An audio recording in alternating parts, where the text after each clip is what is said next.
Hello, everyone. So this is basically our Invincible spoiler review from our podcast, The Weekly Planet. I've had a few requests to put it up here. There will be no accompanying images, so, just let it play in the background if you are interested. There's time codes below if you do want to skip some major spoilers from not only the show, but some story points from the comics that might be coming up. Anyway, leave a like if you want. There'll be something else. This upcoming Monday's episode, which is a day early at BigSandwich.co, we're going to be looking at Jupiter's Legacy. So there you go. All right, now the thing I said is going to play. Invincible. Yes. It's just wrapped, season 1. Mm-hmm. We all had a good time with it, presumably. We're going to talk in some generalities, but if you haven't seen it, some spoilers and then some really heavy spoilers. If you haven't seen it, just don't listen, all right? Yeah. Just don't listen. If you're thinking about watching it, just watch it. It looks like something you might want to watch with your kids, but do not. And then at the end, I'd like to go through some future storylines where if you haven't read the comics, skip that. Yeah, okay. Because I think there's some interesting things coming up that I'd like to get into. Well, I have read the comics, but it has been quite a while. But I'm okay if you spoil them. All right, because then. otherwise, we'll have to cut this whole section out. That's exactly or right. I'll have to leave, and you'll just have to do it as a monologue. I could do it too. I know you could. I couldn't. Oh. I couldn't do it. Oh, no. I just called you bluff. Wasn't even meaning to. So what did you think of, first of all, the hour-long episodes? Loved it. Me too. It's also unusual for an animated show to go for an hour. It felt like you got a really good chunk of narrative every week. Yeah. It was only 8, but it felt longer because technically, if you cut it in half, 16. Oh. If you don't mind me saying so. Oh, that's perfect. Yeah, thank Nice. you. Part of the reason why they were able to do this is because of the animation style. I think it's like Dragon Ball Z-esque in the sense of there's a lot of standstill, mouth moving, and then like a burst of action, I see, and then they're back to standing still. Yeah, There's, I don't mean this in a bad way because it doesn't affect the show at all. There are obvious corners cut to get it to the length it is and get everybody in and all the characters, and I think all of that is fine. Well, I would say I didn't really notice that, so job well done. Thank you. But you're right. You're right in the sense happy to be that, getting work. There will be a long involved conversation, and then somebody's head will get burst. Speaking of conversations, Yes, we're having one right now. we are, and that's good. But we did do an episode 1 review of this if people don't want to check it out, but don't bother. We'll just do this, right? Yes. The voice cast is amazing. Yeah. And that's also, I think, part of the reason why you might not notice the animation because the performances are really good. Yeah. And everybody's famous. And every now and then I'll just pause it and just be like, that function that has on Prime Video where you just go, oh yeah, this person's in it and that person's in it. Oh my God. Justin Roiland is in it. Justin Roiland is in it as like someone. a college student. Yeah, that's who gets right. turned into a robot. Gets turned to a robot, yeah. So it's incredible. It's an incredible cast. Because even things like they got Seth Rogen to voice Alan the Alien, who's also working on a live-action adaptation which is entirely separate than this. Yeah. I saw, did you see the Nick Offerman art as what's his name?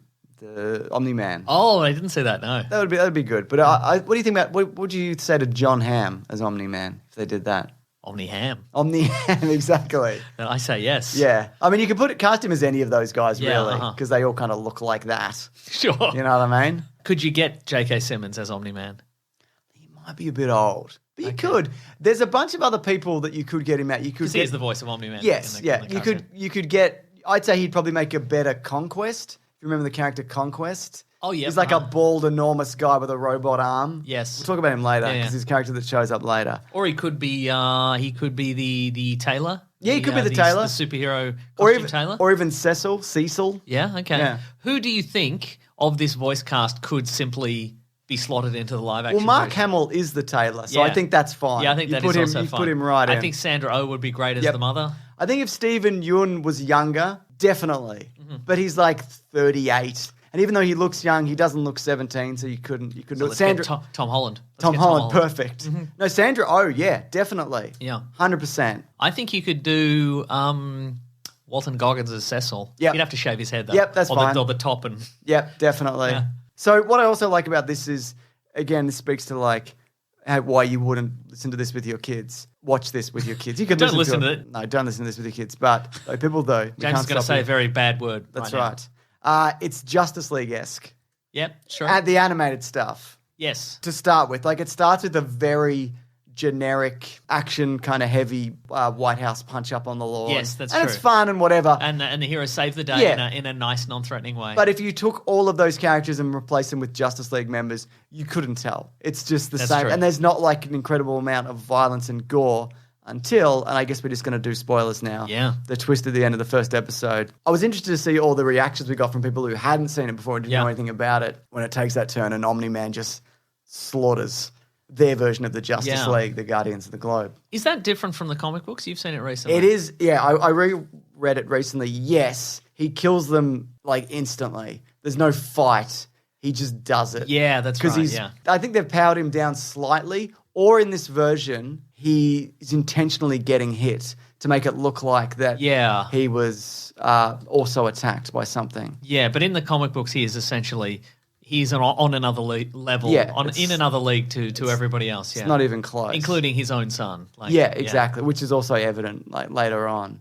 But because in the comic also there is a little bit of a mystery who did it for a very brief period of time. Yeah. But I think in not doing that, you get that fight sequence, which is also a post-credit sequence that goes for it's just a 10-minute slaughter. Yeah. It's crazy. And the head squish and breaks the woman's neck and turns her whole head backwards and she coughs up blood. And I think you also, I think this does work better in the sense that you need to know that these people are credible threats to him. Yes. Like you don't, if he just comes in and slaughters some people who you've just seen, move a bus out of the way of some monsters or something like that, then it's not that impressive. You're like, what can they do? But to see them actually, be a genuine threat to him, I think is more interesting. And you see when the speedsters at Red Rush is punching him and he's just breaking his hands, hitting him. It's crazy. Another thing that's good about this, I think, is the growth of Mark Grayson is it feels very natural, you know what I mean? It starts like, oh man, I wish I had powers and stuff.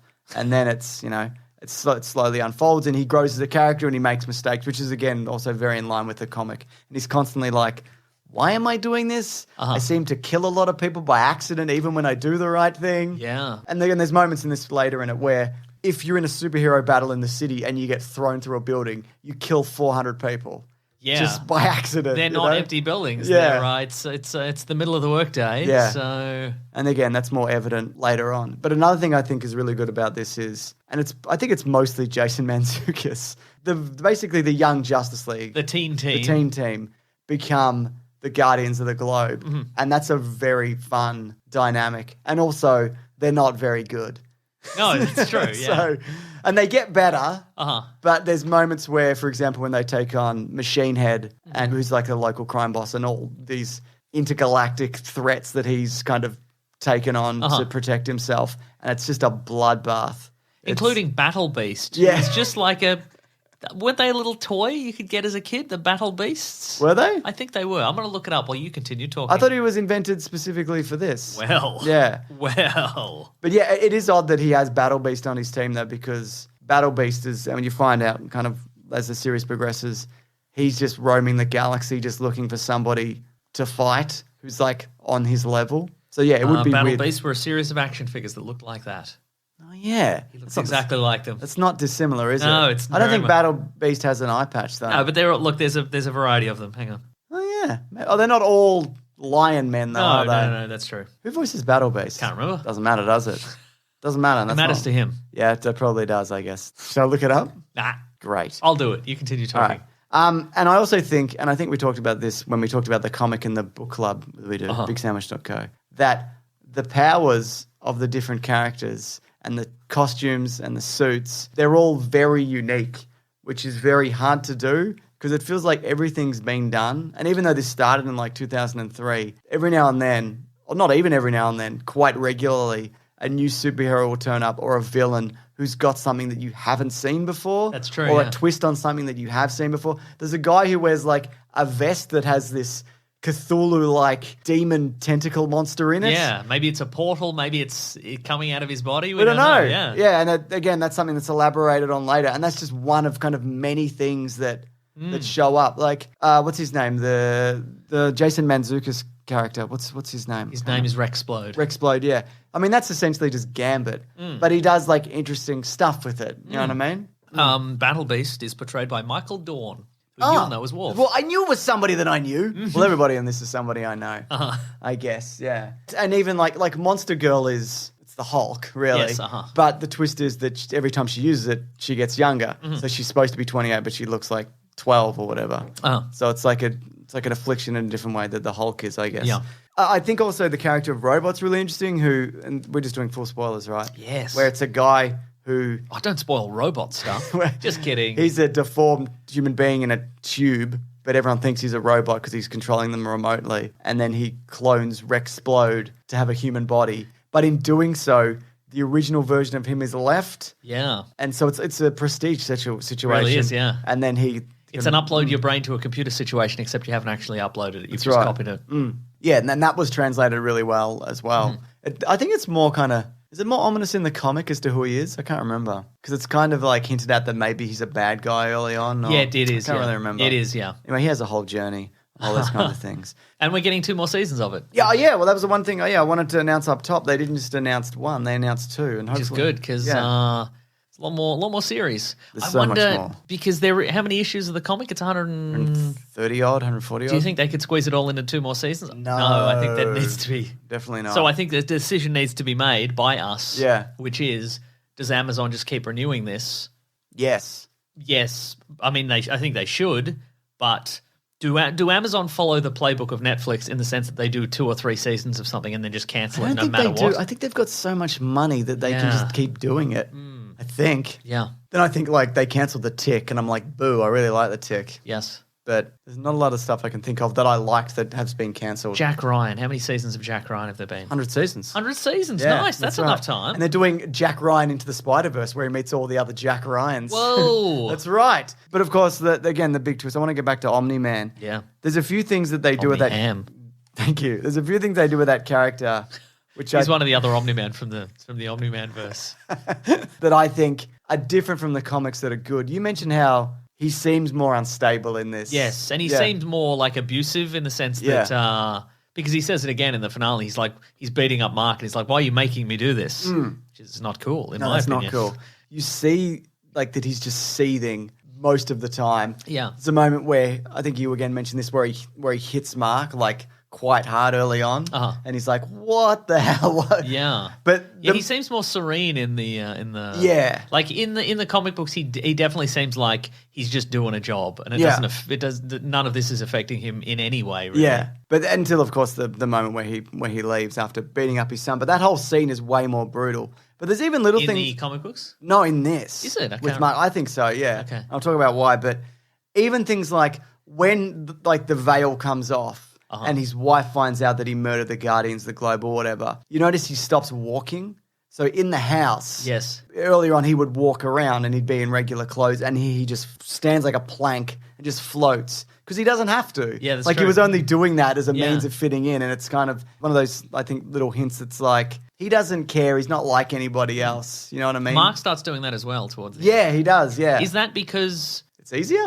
Or it might also be because his house got cleaned and he's like, I don't want to muddy the carpet. Yeah, sure, I kind of got that vibe. But when the fight breaks out, there's a few things that they added in this that were from the comics where they try to stop him and they just throw a bunch of stuff at him. Yeah. And some of it sort of works, like for a time. Yes. There's the giant tentacle monster. There's the robot zombie man. And there's the laser from space, which doesn't really work at all. But it's good to see a Kira reference. Yeah, absolutely. Remember the laser from space? The laser from space. And he's like, you shan't be getting me again with that laser from space. Good line, I think. Straight from Akira. That's right.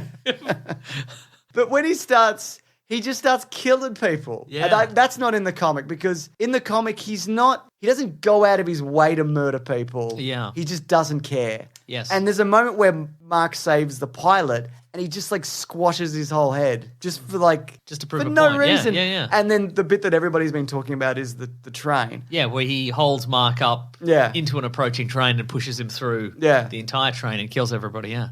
Horrendous. No good. Yeah. And then but I did also like that moment where he has the flashback to the baseball and he's like, there's that moment of like, he gets it. Yes. And you know that, there's enough of a hint. It's not a hint. It's very obvious. There's enough information there that you realize that there's something else going on there with him. Yes. And maybe we'll see him again. Ooh. Real soon.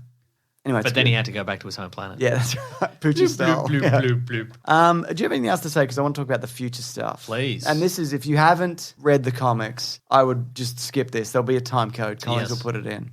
But there's a few stories that they hint at the end of this. Because there's like, look at all these threats coming. Yeah. None of that shit matters. Like they're like minor scuffles because there's like crazy stuff in the comics at least that are coming up. So I thought that was interesting that they showed all these little things of like, look what these guys are working on. It's like that doesn't matter at all. Yeah, like the Mauler twins. The Mauler twins go back to jail and other stuff. Other stuff happens. There's like a lava man or whatever. He's got lava monsters and stuff. Oh yeah. The and all these things like reappear, but doesn't matter. Yeah. Anyway, spoilers. So the few things I want to talk about. There's remember Armstrong Levy.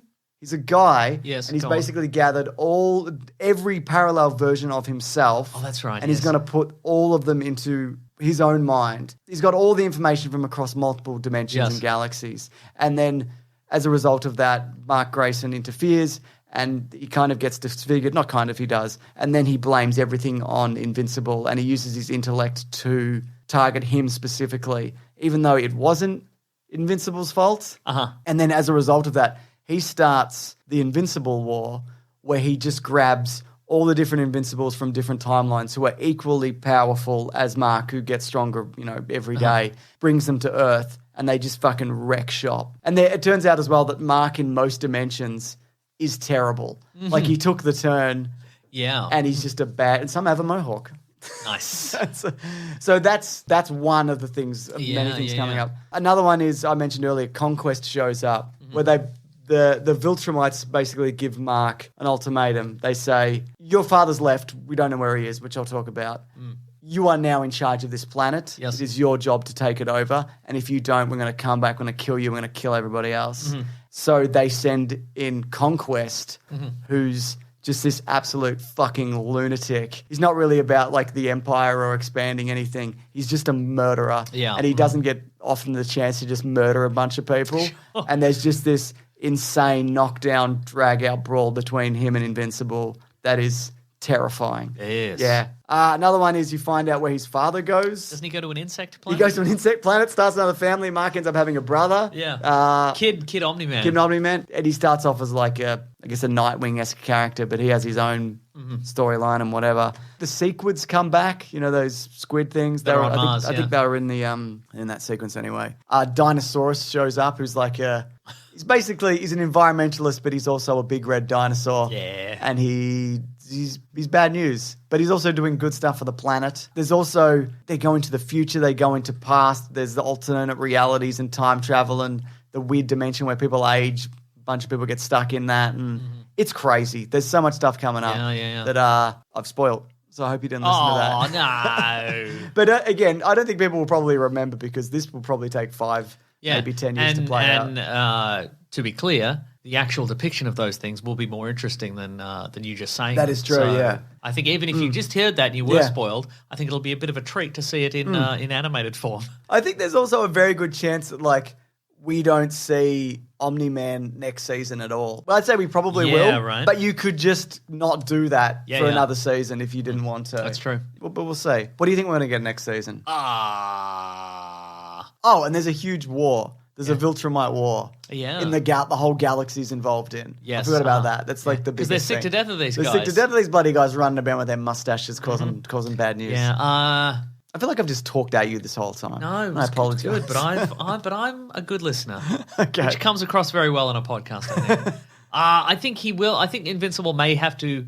You did mention that some of the stuff that he's got, in that post credits is going to be kind of small potatoes. Yeah. But I think, just to make it, an episode, Monster of the Week thing, I think he will have to go and get rid of that infestation on Mars. Yep. Get rid of those molten men, that kind of thing. So yeah, bits and bobs. Maybe he'll, perhaps, he'll do clean up at the start of the first, the first bit of each episode, and the larger story will happen. Oh, cool. Behind That'd be cool. that, maybe, yeah. All right. I would like that. Well, good. Anyway, season 2 probably around this time next year, I guess. They're probably already working on it, I'd imagine. They're probably just like before they announced it, I mean. Probably just going to, copy over the animation from the previous season. That's what I'd do. Talk over the top of it. Yeah, exactly. Yeah. Okay, this, but imagine he's fighting the squids on Mars. Yeah, imagine. Do you think that'd be good? Will be. Yeah. Oh, wait, we got that footage from the first one. Yeah, nice. We'll put it in. Yeah, nice. Put that in, yeah. Great stuff. Let's just loop that stuff from the post-credits for 20 minutes. All right, should we move on to the next segment of the show then? Our best show ever. Yeah, it was.